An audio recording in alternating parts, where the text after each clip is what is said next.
오늘 말씀은 사도 바울이 고린도에서의 1년 6개월간의 사역을 마무리하고 수리아, 정확하게 말하자면 수리아 안디옥 교회로 돌아가는 소위 제2차 전도 여행을 마무리하는 말씀입니다. 1차 전도 여행과 2차 전도 여행을 보면 조금 다른 점이 있어요. 안디옥으로 돌아갈 때 1차 전도 여행 때에는 더베라고 하는 데에서 유턴을 해가지고 복음을 전했던 곳을 차례로 방문하면서 안디옥으로 돌아갔더라고 한다면 2차 전도 여행은 고린도에서 그냥 턴해서 에베소를 들러서 안디옥으로 돌아갑니다. 조금 다르지요. 그래서 바울은 이제 고린도에서 턴을 해서 수리아 안디옥으로 가는 배를 타려고 고린도에서 동쪽으로 10km 정도 떨어져 있는 겐그레아라고 하는 항구로 가게 됩니다.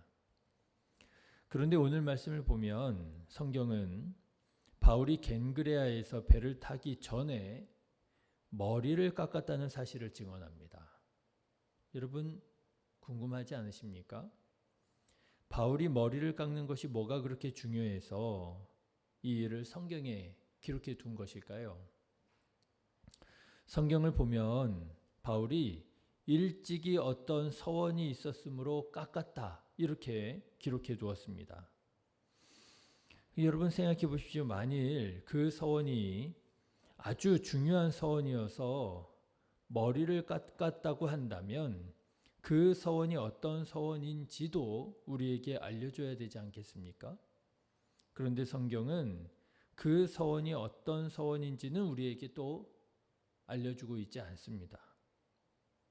그러면 도대체 성경은 바울이 서원한 것이 있어 머리를 깎은 것이 무슨 의미가 있길래 이렇게 따로 기록을 해 두었느냐라고 하는 것입니다. 그래서 저는 오늘 말씀을 준비하는 중에 이 증언이 이 머리를 깎았다라고 하는 이 증언이 참 중요한 증언이로구나 하는 것을 깨닫게 되었어요.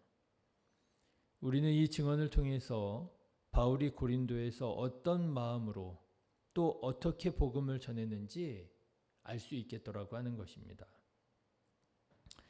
우리나라에서는 머리를 깎았다 하면 뭔가 비장한 결심을 했다 이런 의미가 있잖아요.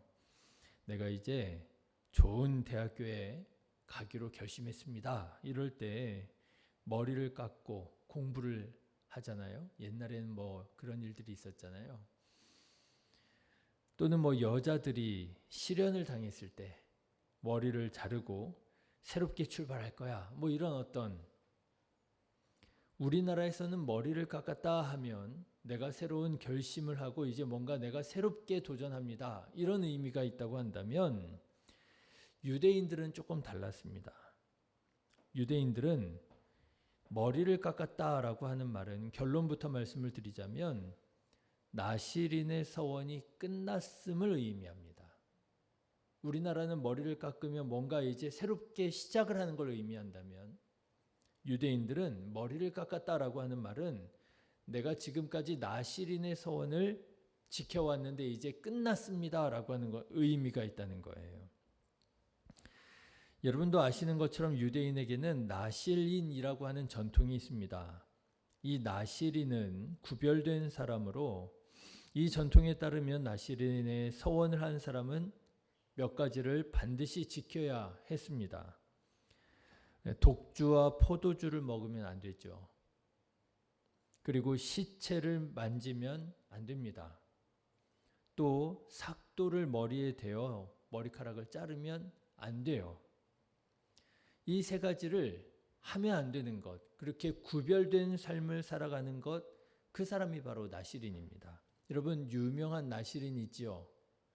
삼손이 유명한 나시린이잖아요. 머리를 자르지 않고 포도주 마시면 안 되었고, 그런데 그가 블레셋의 접경 지역에 살면서 문란한 생활을 하게 됐죠. 포도주도 마시고 죽은 사자의 시체도 막 만지고 그러다가 블레셋 여인에게 자기 힘의 근원이 어디에 있는지를 말해주잖아요. 내 힘의 근원이 머리카락에 있다. 그래서 그 여자가 머리카락을 자르는 바람에 그 힘을 잃게 되지 않습니까? 예, 삼손이 유명한 대표적인 나실인이었던 것이지요.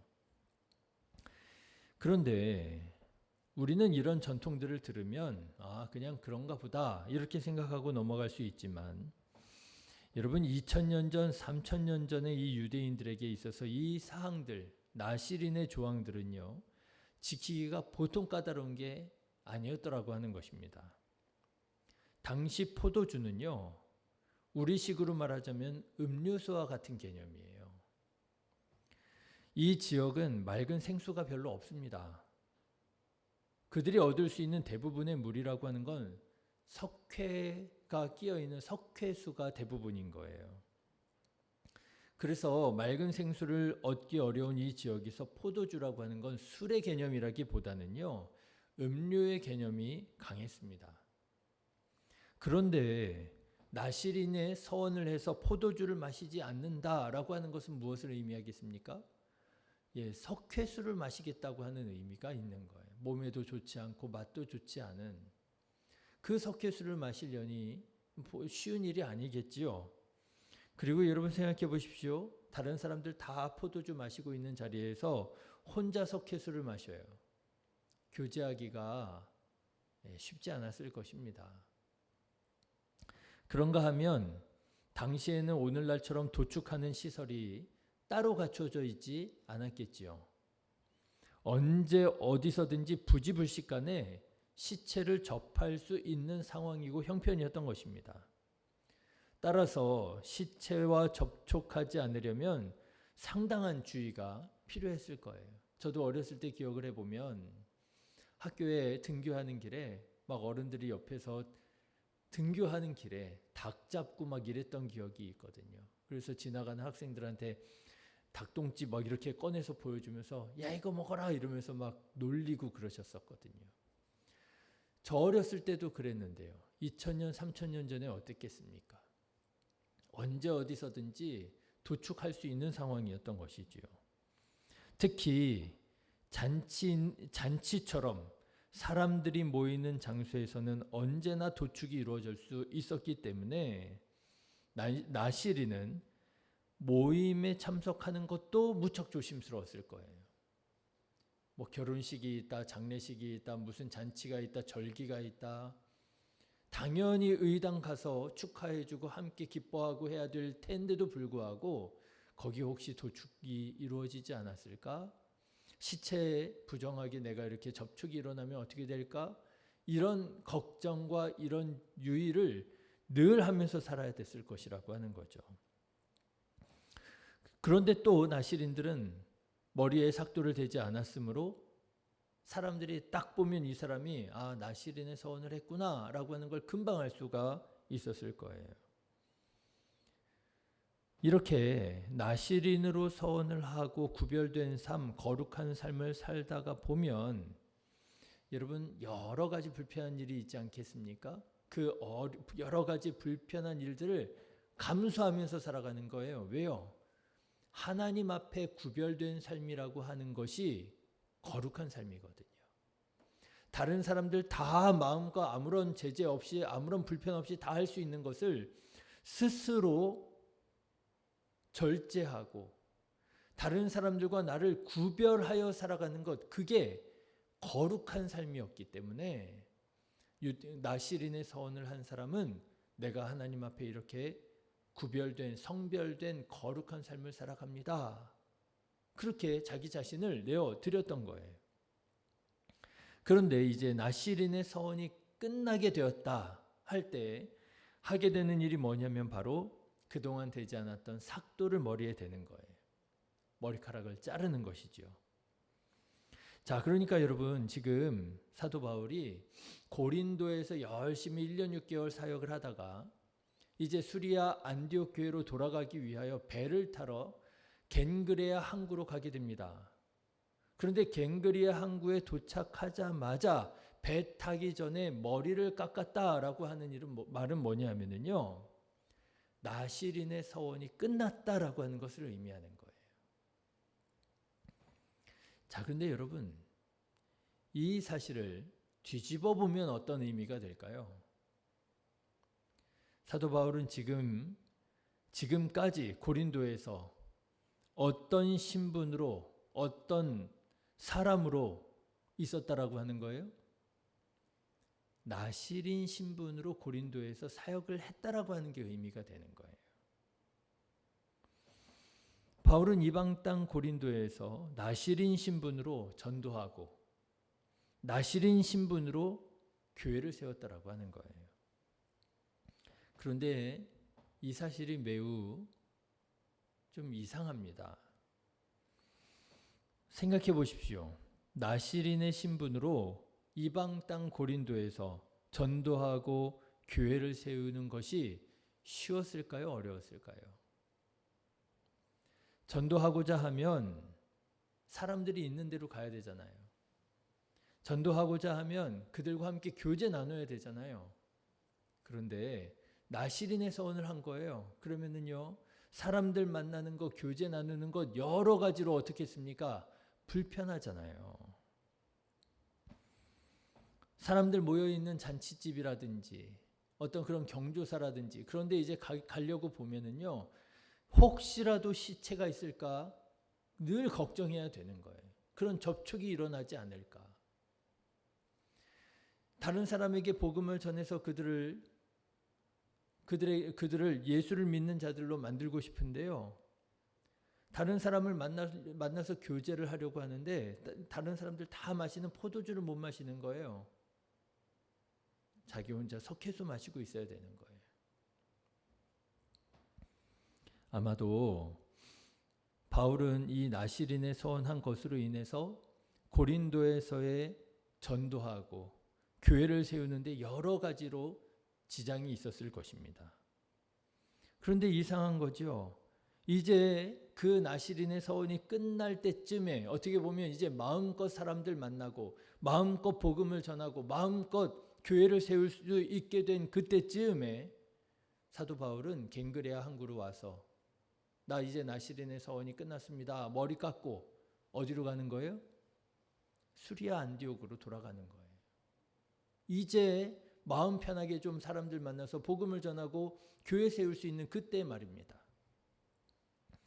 도대체 왜 사도 바울은 고린도에서, 하필이면 고린도에서, 이방 땅에서 전도하러 온 곳에서 나시린의 서원을 하고, 이제 나시린의 서원이 끝나서 이제 좀 마음 편하게 마음껏 전도할 수 있는 그때 오히려 나시린의 서원이 끝났다고 머리를 깎거나 안디옥으로 돌아갔느냐 하는 것입니다. 안타깝게도 성경은 바울이 어떤 서원을 했는지 그 이유를 가르쳐주고 있지 않습니다. 그런데요, 저는 정황상 바울이 자기의 신앙과 믿음을 지키기 위해서 나시린의 서원을 했던 것이 아닐까 그렇게 추측을 해 봅니다. 여러분, 지금까지 바울이 있었던 곳 고린도가 어떤 곳이었는가를 한번 생각해 보십시오. 고린도는 미의 여신 아프로디테를 주신으로 섬기는 도시라고 말씀을 드렸잖아요. 그래서 이 고린도에는 아프로디테 신전이 있는데 그 신전에 1000명의 노예들이 매음을 행하는 성적으로 아주 타락하고 부패한 곳이라고 말씀을 드렸잖아요. 여러분, 그렇게 타락한 곳에서 예수 그리스도의 복음을 전하고 주님의 몸된 교회를 세우는 일이 어떻겠습니까? 저는요, 결코 쉽지 않았을 것이라고 생각이 들어요. 다만 인간적으로 문화가 다르고 전통이 달라서 힘든 것이 아니라 영적으로도 매우 힘들었을 것이다, 이런 생각을 해봅니다. 여러분, 마게도니아의 첫 도시 빌립보에서의 사역을 한번 생각해 보십시오. 바울이 빌립보에 가서 기도로 사명 감당하려고, 여러분 기도하러 가지 않습니까? 강가로 가지 않습니까? 기도하러 집을 나서지 않았습니까? 그런데 그렇게 기도하려고 하는데 어떤 일이 일어났어요? 귀신 들린 여종이 바울을 심히 괴롭게 했다는 거 아닙니까? 쫓아다니면서 시끄럽게 하고 마음을 괴롭게 해서 결국 그 귀신을 내쫓아 주었더니, 사람을 구원해 주었더니 칭찬을 받는 것이 아니라 도리어 매를 맞고 옥에 갇히게 되었다는 것 아닙니까? 복음이 전해지는 곳에는 언제나 이런 영적인 반발이 일어나는 것이거든요. 예전에 저랑 친하게 지냈던 한 목사님이 목회를 하시는 중에 이런 일이 있었다는 거예요. 한 할머니가 와서, 한 할머니가 처음으로 교회에 와서 이제 예배를 드리게 된 거예요. 어떻게 예배를 드리게 되었느냐 하면 그분이 남묘호랑개교를 다니는 믿는 분이셨습니다. 그런데 그 따님 중에 한 분이 아주 독실한 기독교 신자였던 거예요. 그래서 이제 자기 어머니 영혼을 구원해야 되겠다고, 이제 매일 올 수는 없지만 그래도 시간을 내고 해가지고 주일에 엄마를 막 설득을 해가지고 엄마를 모시고 온 거예요. 이 친구 목사님 교회에 온 겁니다. 그런데요, 전화가 왔습니다. 그 따님에게 전화가 왔는데, 목사님 좀 시간 좀 내달라는 거예요. 우리 엄마랑 같이, 내가 엄마를 그렇게 설득해가지고 엄마랑 같이 교회에 가서 예배를 드렸는데, 예배를 드리고 집으로 돌아가는 엄마의 몸에, 온 몸에 두드러기가 나가지고요, 엄마가 거의 죽을 뻔했다는 거예요. 이거는 아무래도 기도해야 될 것 같다고, 이건 그냥 두드러기가 아닌 것 같다고. 그래가지고요, 그 따님이 어머니를 다시 설득해가지고요, 그 교회 와가지고 목사님에게 기도를 받고 그랬습니다. 엄마가요, 그 어머니가 절대로 교회 안 간다고, 내가 교회 갔다가 온몸에 두드러기가 나서 나 죽을 뻔했는데 내가 왜 또 교회 가느냐고, 절대로 안 간다고 그렇게 고집을 부리시더래요. 그런데 그 딸이 마음이 어땠겠습니까? 불이 붙어가지고요, 아니라고, 제발 좀 가자고 설득해서 교회 목사님 만나게 해가지고요, 며칠을 오면서 기도해가지고요, 결국 그 두드러기가 기도해서 났다는 거예요. 그래서 그 어머니가 예수님을 믿게 되었다는 거예요. 여러분, 빌립보에서도 이런 일이 일어나고요, 우리가 하나님을 믿고 전도하는 현장에서도 이런 일이 일어나는 거 아니에요? 영적인 일이기 때문에 그런 것입니다. 그런데 여러분, 고린도에서도 왜 이런 일이 없었겠어요? 그 음란하고 타락한 그 도시에서 복음을 전하고 교회를 세우는데, 모르긴 몰라도 바울도 온갖 유혹과 시험에 시달렸을 것입니다. 바울로 복음을 전하지 못하게 만드는 온갖 영적 도전이 있었을 것입니다. 여러 가지 문제들이 일어났을 거예요. 여러분, 혹시 알아요? 천하의 바울도 이런 유혹과 시험에 넘어갈 수 있었을는지 모르는 것이죠. 바울이 고린도에 있는 성도들에게 편지를 보내는 그 글에서 이런 말씀을 했습니다. 그런즉 선줄로 생각하는 자는 뭐라고요? 넘어질까 조심하라. 사도 바울이 고린도에 있는 성도들에게 이런 글을 보내는 거 아니에요. 너네들 자만하지 마라, 자신하지 마라. 언제든지 넘어질 수 있어. 그런 말 했자는 거 아니겠습니까?